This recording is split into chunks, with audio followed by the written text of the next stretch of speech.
राज्यामध्ये 2 लाख सरकारी नोकऱ्यांची पदं रिक्त. मुख्यमंत्र्यांची विधिमंडळामध्ये माहिती. 36% पदं रिक्त ठेवूनच हाकला जातोय सरकारचा गाडा.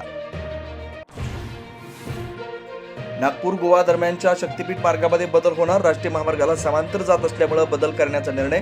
मुख्यमंत्री फडणवीसांची विधानसभेत माहिती.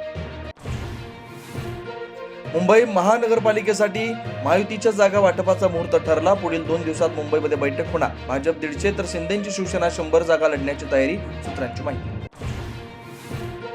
नागपूर चंद्रपूरसह सर्व 29 महापालिका निवडणुका एकाच टप्प्यामध्ये होण्याची शक्यता. पुढल्या आठवड्यात घोषणा. 15 जानेवारीच्या दरम्यान मतमोजणी होण्याची शक्यता.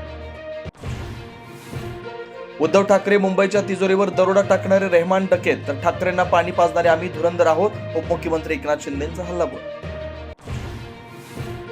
मतचोरीच्या मुद्द्यावर दिल्लीमध्ये रामलीला मैदानात काँग्रेसची भव्य रॅली. मोदी शहा बोट चोरी करून सत्तेत, तर सत्यहिंसेच्या मार्गाने मोदींचा पराभव करू. राहुल गांधींचा इशारा. अर्जेंटिनाचा जगप्रसिद्ध फुटबॉलपटू लिओनेल मेसी आज मुंबईकरांच्या भेटीला. वानखेडेवरती सेलिब्रिटी आणि चाहत्यांना भेटणार, तर संध्याकाळी फॅशन शो मध्ये होणार सहभागी. महाराष्ट्र राज्यातील सातारा येथील घटना. चक्क पिसळलेलं कुत्रं चावल्यानं माणूसही वागू लागलाय कुत्र्यासारखा.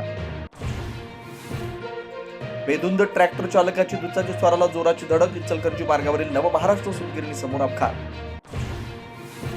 आणि ऑस्ट्रेलियामधील सिडनीमध्ये अंधाधुंद गोळीबार. बॉडी बीच वरती झालेल्या गोळीबारामध्ये 10 जणांचा मृत्यू. न्यू साऊथ वेल्स पोलिसांकडून परिसर सील.